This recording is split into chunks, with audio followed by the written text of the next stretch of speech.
Hello students, this video is in continuation with the previous two videos, that is applications of Gauss's law. यहाँ पे पिछली video में हम दो applications इसकी डिस्कस कर चुके हैं, जैसे electric field due to a straight conductor charge conductor and electric field due to thin charge sheet. Now this is the third application of Gauss's law, that is you have to find out electric field due to a uniformly charged spherical shell. यानी कि ये third application में क्या करना है हमें, एक हमारे पास स्फेरिकल शेल है, होलो है, spherical shell of radius R. अब वो यूनिफॉर्मली चार्ज है, उसकी uniform charge density is sigma. Sigma is surface charge density, यानी अगर इसके सरफेस पे चार्ज क्यू है तो जैसे कि हम पिछली वीडियो में बात कर चुके हैं what is surface charge density, आप देख सकते हो. तो उसकी यूनिफॉर्म चार्ज डेंसिटी सिग्मा है और हमें इसका फील्ड निकालना है कि इसका शेल का फील्ड क्या होगा. जैसे कि हमने बात की थी कि सिंगल चार्ज का आपको मालूम है, दो चार्ज का मालूम है, तो यहाँ पे यूनिफॉर्मली चार्ज स्फेरिकल शेल है तो उसका इलेक्ट्रिक फील्ड क्या होगा ये हमें पता लगाना है. तो यहाँ पे एक्चुअली हमारे पास तीन केसेस है. हमें कहाँ कहाँ पता लगाना है कि एक पॉइंट इसके बाहर है, इस शेल के बाहर कोई पॉइंट है, यहाँ हमें पता लगाना है. एक पॉइंट दूसरे केस में हम बात करेंगे कि इस शेल के ऊपर लाई कर रहा है, तब इलेक्ट्रिक फील्ड क्या होगा.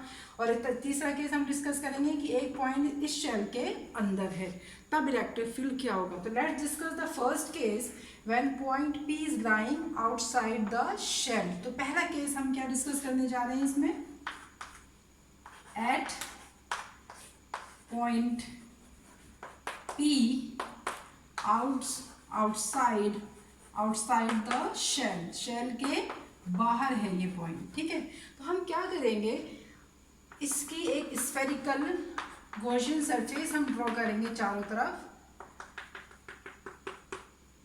जिसकी रेडियस हम कुछ और ले लेंगे कैपिटल आर के अलावा, and that is suppose small are.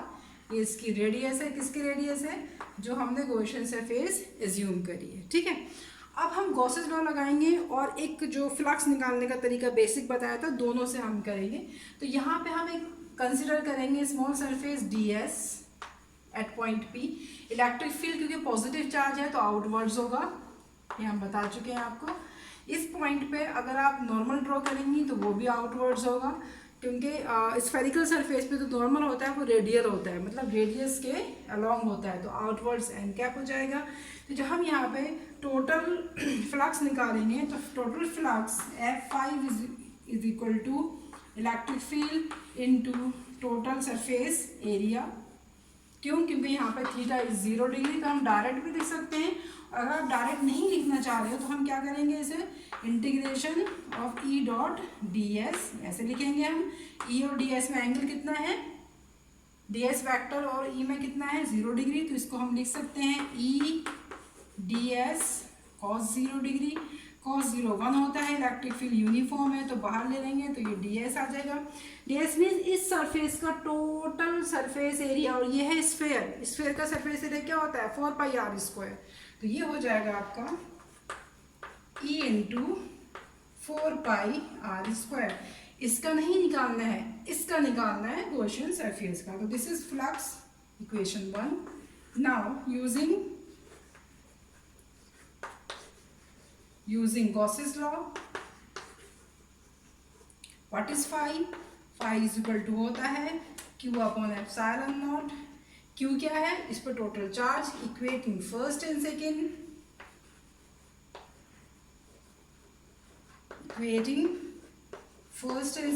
what you will get, E into 4 pi r square is equal to Q upon epsilon naught, and this implies that E will be 1 upon 4 pi epsilon naught Q upon r square. This is the formula to calculate electric field at point P, r distance away from the center of a spherical shell on which Q charge is line. तो यहाँ से आप easily electric field निकाल सकते हैं. ये formula अगर आपको याद हो तो ये हमने सिंगल चार्ज का फॉर्मूला यही निकल के आया था. इसका मतलब क्या हुआ कि शेल में भी ये सिंगल चार्ज की तरह बिहेव कर रहा है, as if the total charge on the surface is lying at the centre. तो ये आप इक्वेशन पहली है, कब किस चीज़ की है, when P is lying outside the shell. अब इसी में हम सेकेंड पार्ट करते हैं. डायग्राम हम यही यूज़ कर लेंगे at a point P lying on the shell। अब शेल के ऊपर लाई कर रहा है, तो अब ये देखो जब P पॉइंट शेल के ऊपर आ जाएगा तो small r will be. Now come to the second case, but point P is lying on the shell, यानी शेल के जब ये पॉइंट P आता रहेगा यहाँ पर शेल के ऊपर, तो जाहिर है ये r डिस्टेंस जो है स्मॉल r वो कैपिटल R के बराबर हो जाएगी।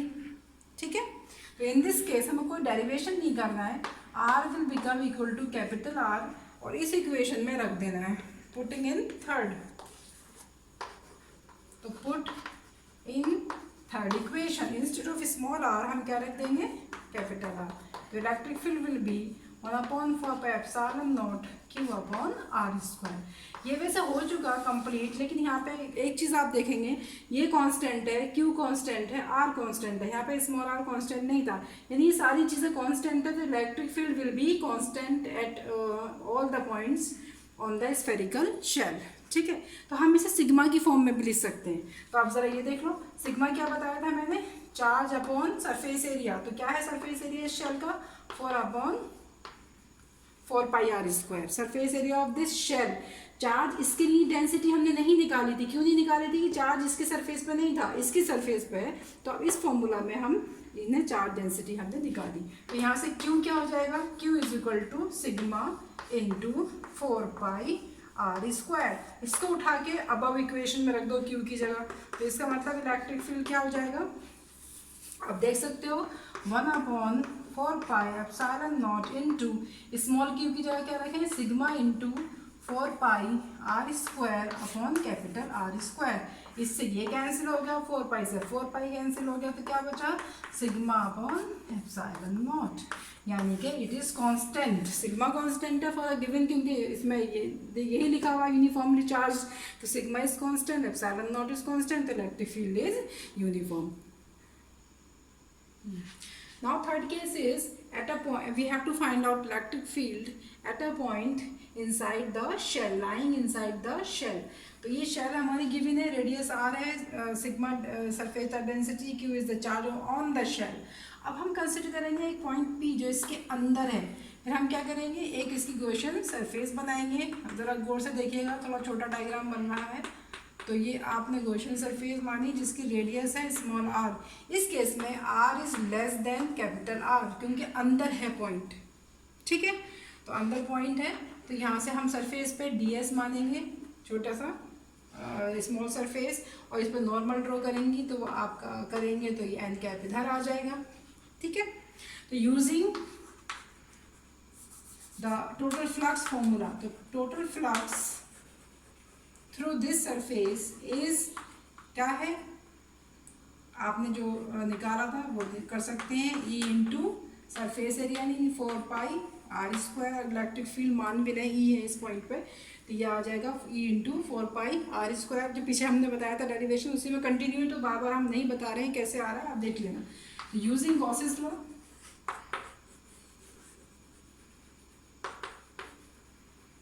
What is flux, it is Q/ε0। लेकिन आप ज़रा यहाँ देखो, अब हमारी सरफेस ये है, ये वाली सरफेस, क्या इसके अंदर चार्ज है, Q चार्ज कहाँ है, शेल के ऊपर है, यानी इसके अंदर कोई चार्ज नहीं है, तो हियर चार्ज इज 0, तो 0/ε0। Inside this spherical surface, Gaussian surface, charge is 0, तो ये आ जाएगा आपका फ्लक्स 0। यहाँ से फ्लक्स ये आया, यहाँ से 0 आया, दोनों को इक्वेट करके, equating you get E into 4πr² is equal to 0। इसका मतलब electric field is equal to 0/12th में हो तो डायरेक्ट लिख सकते हो, अदरवाइज मैं स्टेप बाय स्टेप लिख रही हूँ, तो इलेक्ट्रिक फील्ड आ गया आपका 0। नहीं, inside the shell, charge shell, electric field is 0। क्यों इलेक्ट्रिक फील्ड 0 है, क्योंकि उसके अंदर कोई चार्ज नहीं है।